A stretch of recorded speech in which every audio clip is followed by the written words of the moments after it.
Perkenalkan, saya atas nama Priskalia Martini Karmi dengan NIM 2003030013, mahasiswi kelas A semester 1, Prodi Sosiologi, Fakultas Ilmu Sosial dan Ilmu Politik, Universitas Nusa Cendana Kupang. Kali ini saya akan mereview buku ke-10 mata kuliah pengantar sosiologi, review materi perspektif dalam sosiologi dalam buku Perspective in Sociology 5th edition.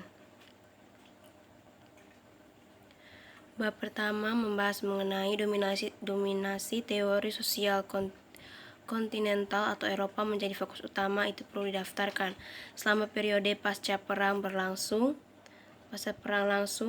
hingga pertengahan 1960-an, teori sosiologis Anglo-Amerika yakin bahwa ia berada di garda terdepan sosial teori dan mengambil langkah besar untuk membuat sosiologi ilmu ketat yang dimilikinya lama berharap untuk menjadi, meskipun siap untuk mengakui akar dalam pemikiran sosial Eropa, terutama dalam karya ahli teori Prancis Émile Durkheim dan Jerman Max Weber.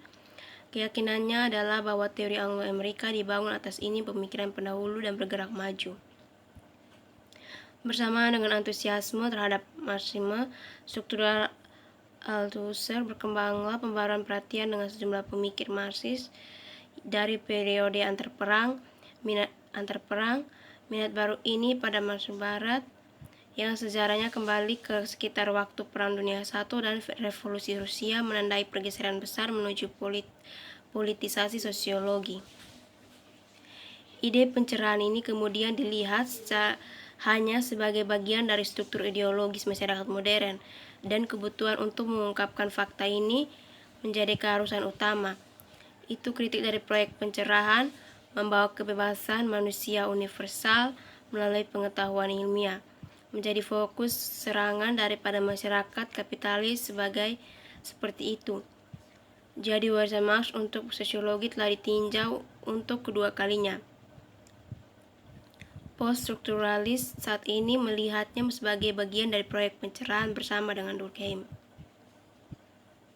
Tujuan dari review kali ini agar mengetahui materi mengenai yang pertama humanisme Karl Marx, yang kedua Hegel di dialektika sejarah, yang ketiga komitmen metodologis dan tema substantif, yang keempat fitnah Durkheim, yang kelima interaksi simbolik, yang keenam etnometodologi, yang ketujuh strukturalisme.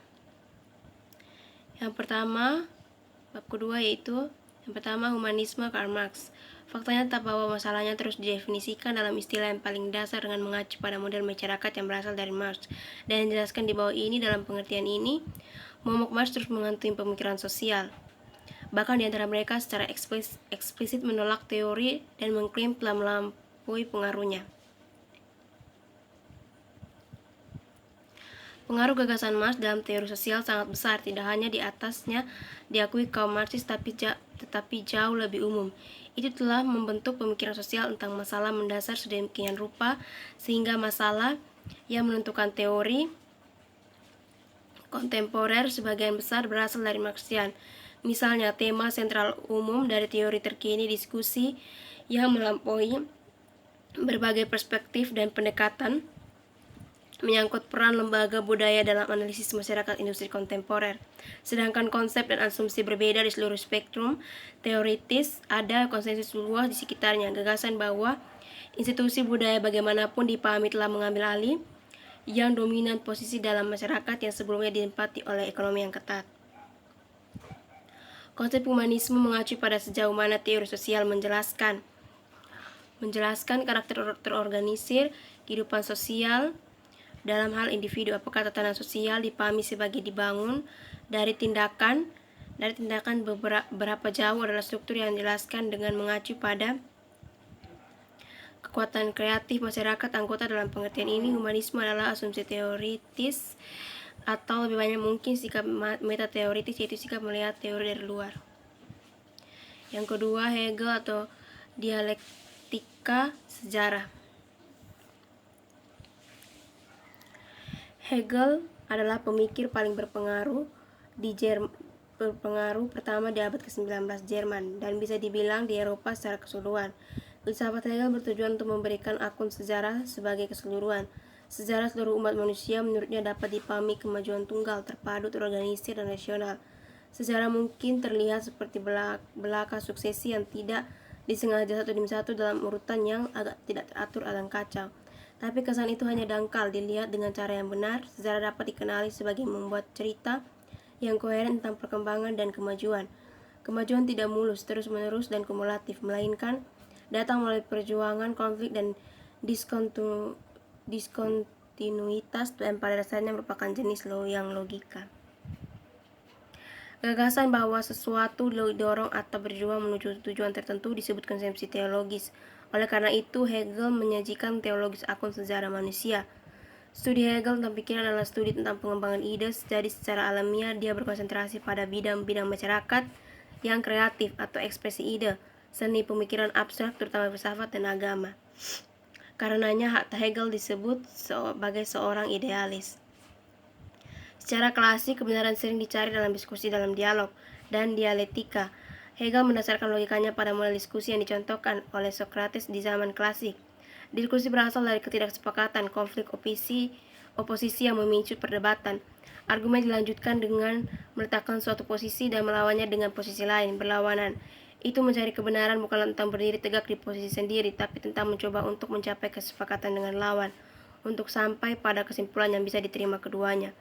Ini menggabungkan elemen masing-masing dari keduanya, posisi yang sebelumnya bertentangan, tetapi sekarang menggabungkannya dengan posisi ketiga, baru posisi yang ditingkatkan dan superior, yang memiliki komitmen metodologis dan tema substantif. Sosiologi Weber lebih dekat dengan Marx daripada Durkheim, yang terdiri dari kritik yang disebut Marxisme vulgar, yaitu gagasan bahwa kehidupan sosial termasuk budaya adalah sederhana fungsi struktur ekonomi. Weber menganggap Marx sebagai seorang Marxis yang vulgar dimengerti mengingat tidak tersedianya tulisan awal Marx yang sangat bertentangan dengan bacaan vulgar tersebut. Datang dari tempat yang sangat berbeda latar belakang filosofil dari Marx, Weber lebih bersekutu dengan Neo-Kantian daripada tradisi Hegel dalam pemikiran Jerman. Neo-Kantian adalah filsuf akhir abad ke-19 dan awal abad 20 mengikuti ajaran Immanuel Kant.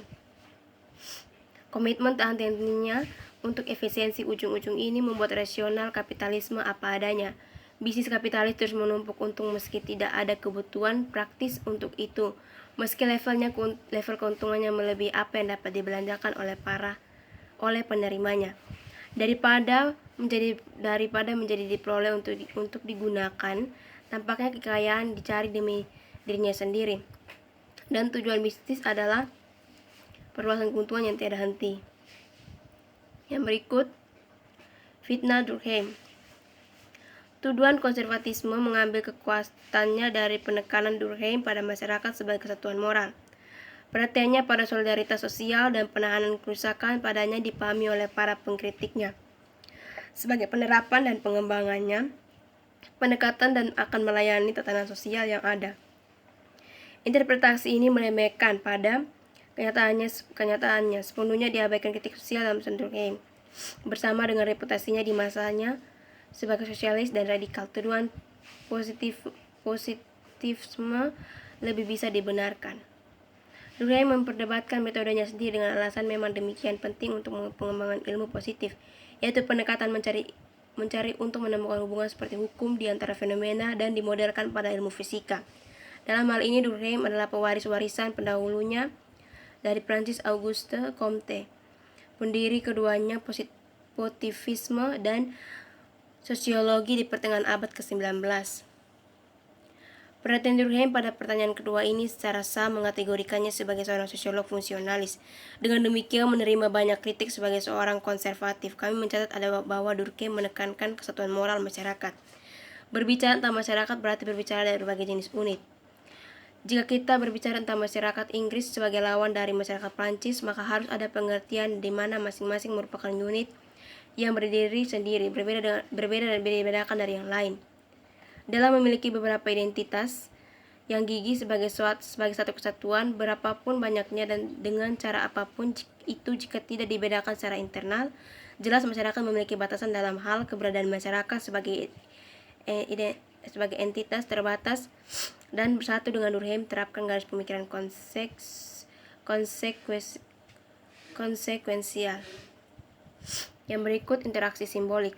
Perbedaannya adalah antara cara bertabrakan dengan bola biliar lain. Sebagai masalah keteraturan, invarian menyebabkan bola kedua bergerak dengan cara saat menghitung. Kami melanjutkan dari 1, 2, 3, 4, 5, 6, dan lain-lain. Dalam kasus bola biliar, gerakan sebelumnya dari bola biliar yang didorong menyebabkan bola lainnya bergerak. Namun tidak pernyataan sebelumnya dari satu yang kemudian memaksakan kita untuk mengatakan dua, dengan yang pada gilirannya membuat kita mengatakan tiga. Memang kalau kita hitung ternyata tidak terbayangkan bahwa kita benar-benar bisa pergi 1, 2, 3, 5, 6 atau termasuk beberapa cara yang menyimpang dari pola ini. Kenali apa yang benar, yaitu bahwa beragam peserta menempati titik yang berbeda dalam jaringan, terlibat dalam tindakan mereka pada mereka poin atas dasar penggunaan himpunan makna himpunan mereka yang mengarahkan peserta untuk bertindak seperti yang mereka lakukan di titik-titik yang ditempatkan jaringan, memiliki pengaturan sendiri dan proses sosial yang dilokalkan dan tindakan bahwa makna ini dibentuk, ditopang, dilemahkan, diperkuat, atau diubah sebagaimana kasusnya melalui sosial proses pendefinisian. Yang berikut etnometodologi. Titik awal untuk mempelajari etnometodologi adalah tulisan Schultz, karena dalam hal-hal utama etnometodologi tidak lebih dari bekerja dan dari implikasi argumen Schultz tentang alam dan dasar-dasar pengetahuan sosiologis. Khususnya etnometodologi berfokus pada bagaimana kita mempelajari dunia, masalah metode terbaik menguraikan idenya. Untuk etnometodologi, pengertian tentang metode jauh melampaui metode sosiologis yang dipahami secara konvensional seperti kerja lapangan dan survei sosial. Kunci menuju kecukupan pemahaman tentang etnometodologi terletak pada pemahaman mengapa demikian disebut apa itu, terutama pentingnya metodologi dalam judulnya. Fisika itu seperti kehidupan, tidak ada kesempurnaan.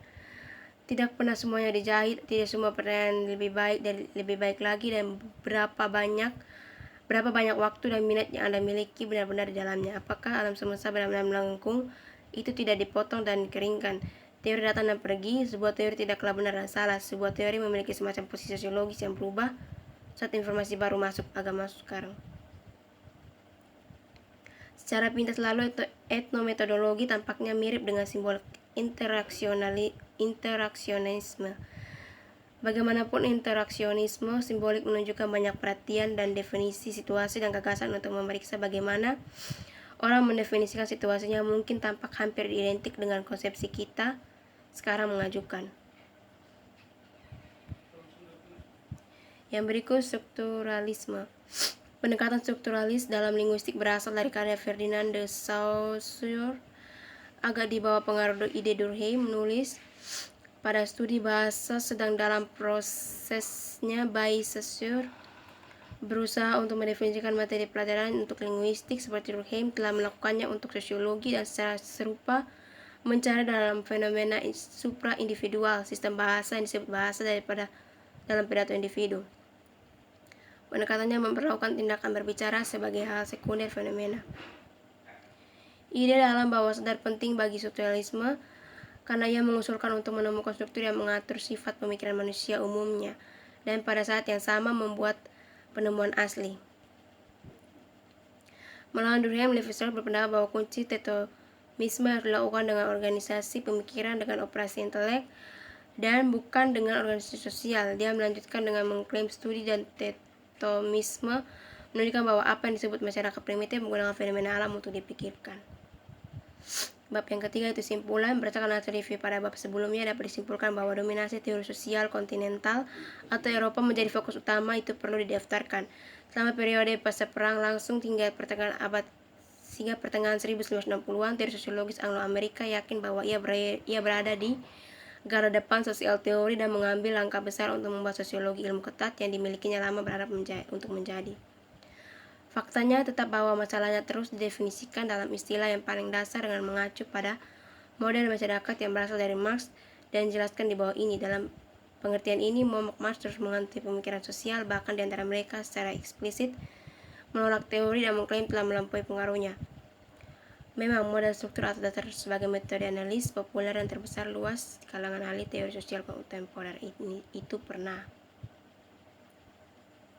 Hegel adalah pemikiran paling berpengaruh pertama abad ke-19 di Jerman dan bisa dibilang di Eropa secara keseluruhan. Filsafat Hegel bertujuan untuk memberikan akun sejarah sebagai keseluruhan. Sosiologi Weber lebih dekat dengan Marx daripada Durkheim, yang terdiri dari kritik yang disebut maksimal vulgar, yaitu gagasan bahwa kehidupan sosial termasuk budaya adalah sederhana fungsi struktur ekonomi. Tuduhan konservatisme mengambil kekuatannya dari penekanan Durkheim pada masyarakat sebagai kesatuan moral. Titik awal untuk mempelajari etnometodologi adalah tulisan Schutz, karena dalam hal utama etnometodologi tidak lebih dari bekerja dari implikasi argumen Schutz tentang alam dan dasar-dasar pengetahuan sosiologis. Sekian dari Fuchsia kali ini. Terima kasih.